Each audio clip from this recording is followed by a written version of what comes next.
Assalamualaikum warahmatullahi wabarakatuh. Selamat pagi, salam sejahtera untuk kita semua. Semoga kita selalu di dalam lindungan Allah Subhanahu wa Ta'ala, dan semoga kita juga terhindar dari segala macam penyakit. Baik, untuk pertemuan kali ini yaitu merupakan pertemuan ketiga untuk kelas 11 ya, pada mata pelajaran mesin listrik pembangkit. Nanti kita bahasnya di sini tentang generator DC. Nah, itu seperti apa? Ya. Tidak lama-lama, nanti saya menjelaskan singkat saja, karena nanti generator juga seperti motor yang kemarin dibagi menjadi motor AC dan motor DC. Sekarang yang kita bahas nanti generator DC. Sebelum masuk ke materi, alangkah baiknya kita berdoa menurut agama dan kepercayaan masing-masing.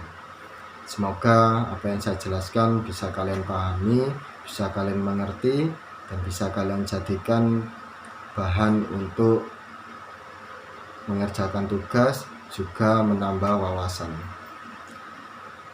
Oke, berdoa, mulai.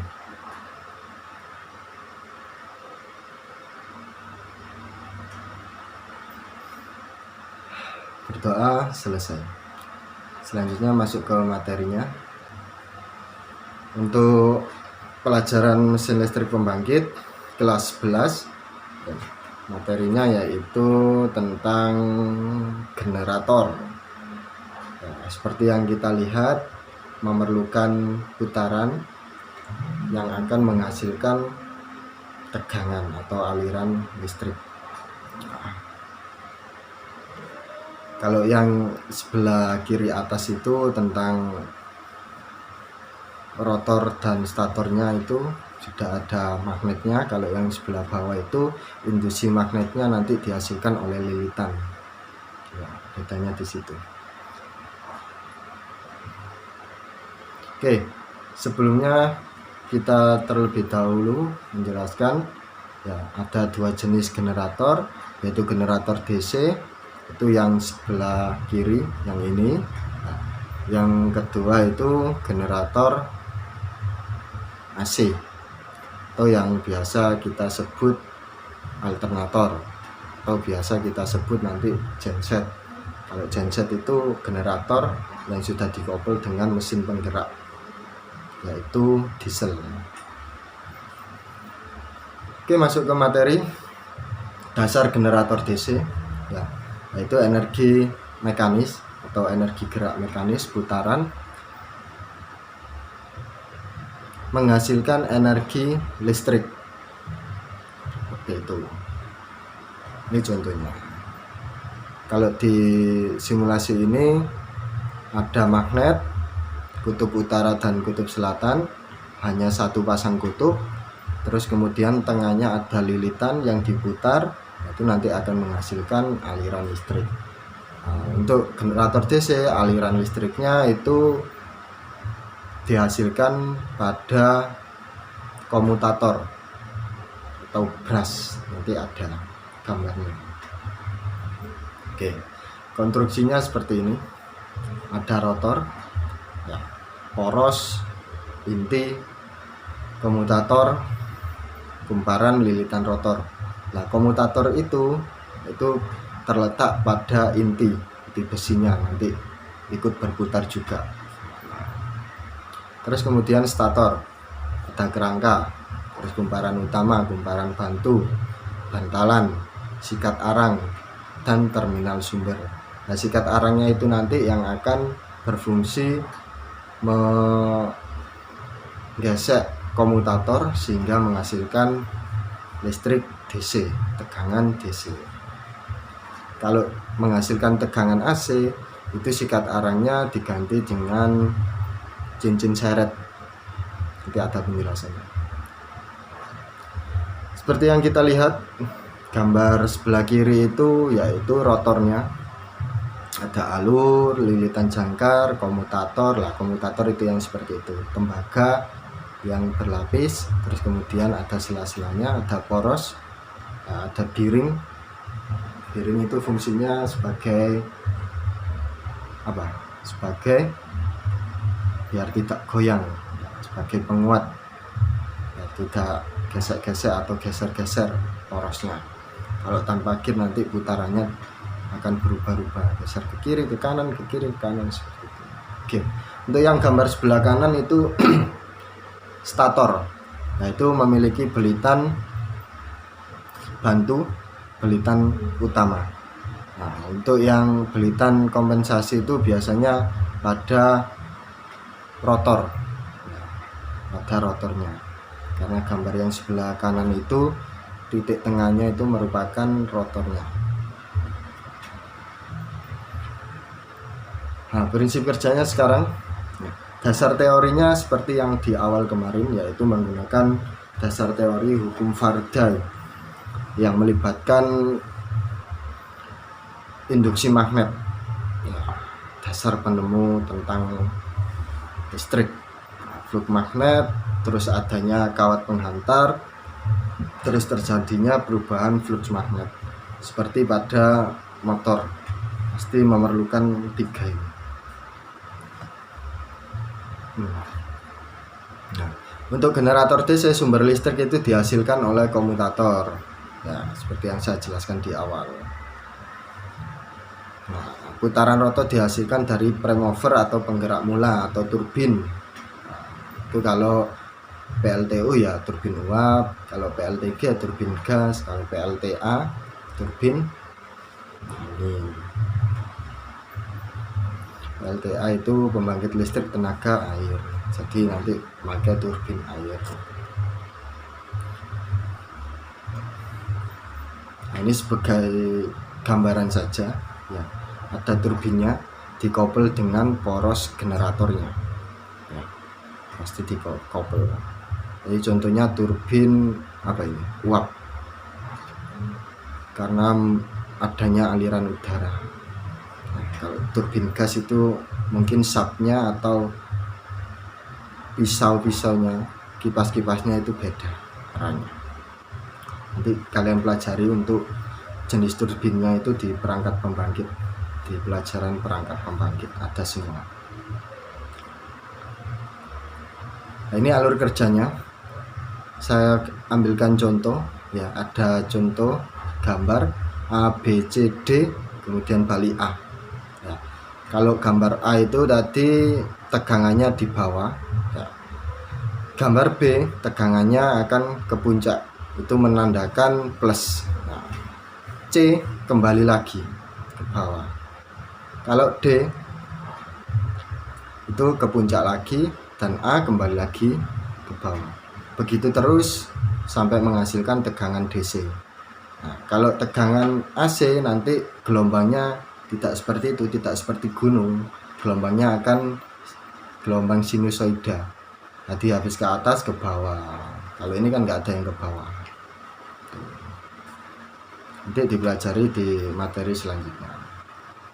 Nah, jangkar ini letaknya pada rotor, yaitu pada rotor yang berlilit, itu namanya jangkar. Nah, menghasilkan tegangan induksi. Tegangan induksi itu sebagai penghasil aliran arus dan nanti menghasilkan flux magnet pada rotornya. Tuh, jangkar. Kenapa harus mempelajari ini? Karena nanti ada rumus-rumusnya, ada perhitungannya, ya, daya yang dikeluarkan generator itu ada rumusnya. Makanya kita belajar jangkar atau rotor. Nah, seperti yang ada di gambar ini, saya ambil dari gambar dinamo Tamiya. Kalau kalian masa kecilnya sering main Tamiya, pasti tidak asing dengan benda ini, dinamo Tamiya. Nah, ini dinamo Tamiya itu bisa berfungsi sebagai motor, juga bisa berfungsi sebagai generator. Kalau kalian kasih sumber tegangan, biasanya baterai yang 1,5 volt isi 2 itu bisa berputar. Nah, dan sebaliknya, kalau porosnya kalian putar itu bisa menghasilkan tegangan. Tetapi tegangannya tidak 1,5 volt, tidak, tegangannya kecil. Karena apa? Induksi magnetnya juga kecil. Di dalam konstruksinya dinamo Tamiya itu juga memiliki sikat arang, juga memiliki komutator. Kalau kalian penasaran silakan beli dan bongkar. Dan kalau banyak waktu silakan kalian ngetes sendiri. Caranya diputar porosnya, nanti di ujung yang solderan itu nanti kalian hubungkan dengan avo, dicek tegangannya berapa, bisa. Oke, selanjutnya jenis generator DC. Ada penguat terpisah dan ada penguatan sendiri ya. Kalau penguatan terpisah gambarnya seperti ini ya.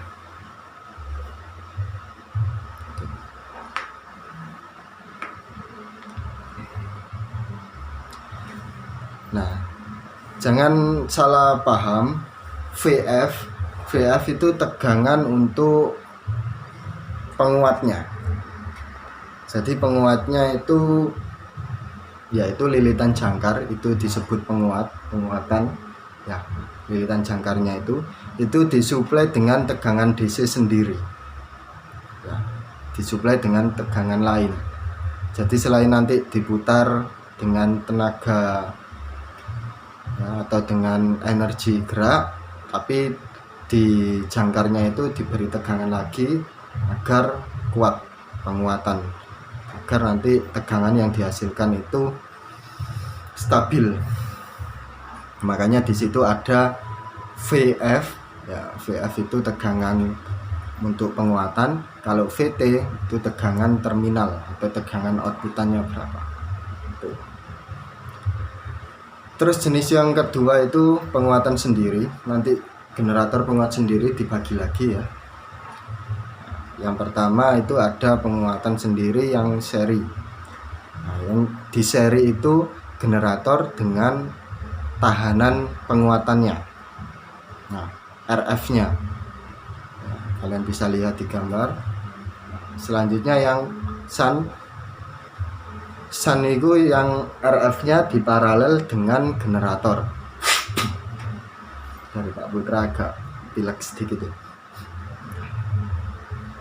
Nah, kalau shunt itu paralel, yaitu tahanan penguatnya diparalel dengan generator.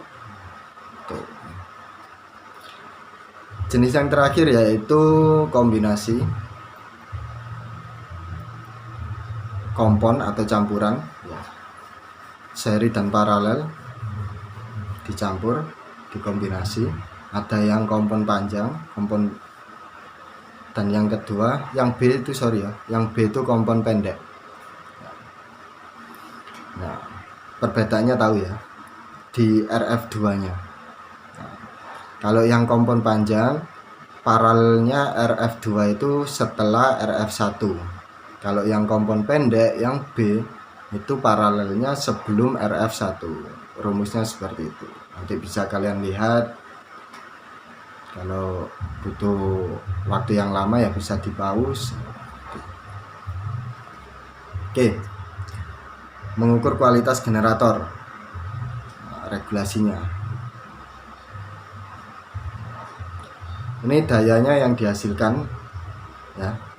Nanti akan mempengaruhi kualitas regulasinya, berapa persen efektifnya. Nah, itu perhitungannya seperti ini.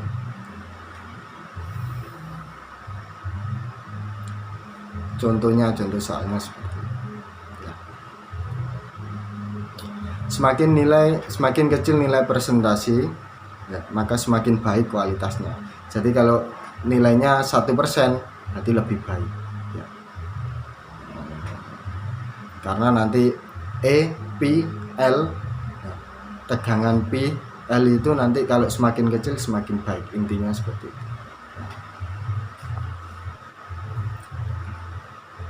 Oke, contoh soal. Sebuah generator penguat terpisah mempunyai data parameter sebagai berikut. Nah, ini yang dicari arus medan dan tegangan yang dibangkitkan oleh generator, terus besar dayanya. Besar daya yang hilang pada generator, terus kemudian rugi tembaga jangkar. Oke, bisa kalian lihat contoh soalnya. Terus menentukan daya output, daya input bila rugi tetap generator 0,7%, 0,75% dari beban. Tegangan sunnya ya, karena ini penguat terpisah, tegangan sun dan tahanan sun. Jadi kalau penguat terpisah rumusnya seperti yang dicontoh tadi ya, bisa kalian lihat sendiri ya. Nah, terus kemudian ada efisiensinya. Jawabannya seperti ini. Yang pertama kita harus mencari arus medan dan tegangan yang dibangkitkan. Arus medannya rumusnya gampang. Arus medan itu sama dengan tegangan penguatan dibagi tahanan. Karena tegangannya sudah diketahui dan tahanannya sudah diketahui, maka tinggal masukkan rumus. Rumus hukum Ohm, bla bla bla bla bla bla. Terus tegangan yang dihasilkan 245,5 volt DC. Nah, dayanya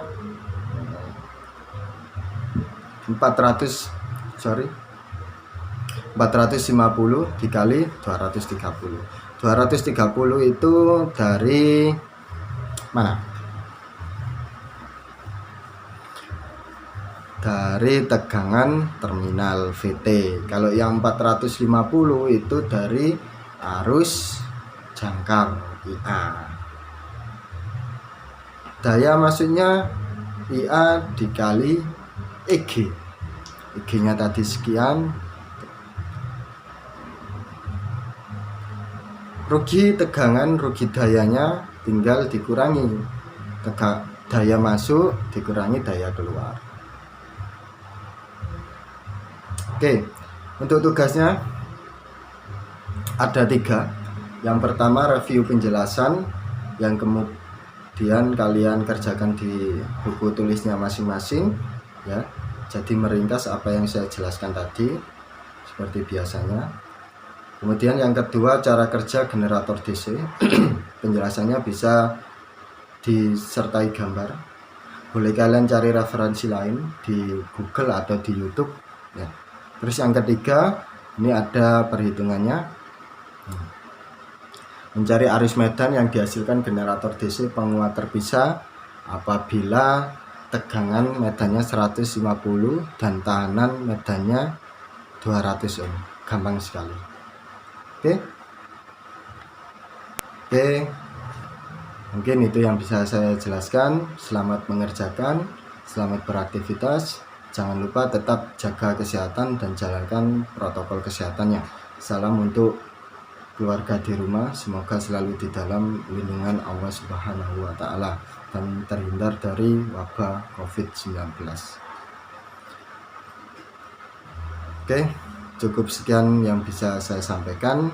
Tetap semangat ya, semoga wabah ini segera berakhir sehingga kita bisa melakukan pembelajaran seperti biasanya. Cukup sekian, saya akhiri. Wassalamualaikum warahmatullahi wabarakatuh.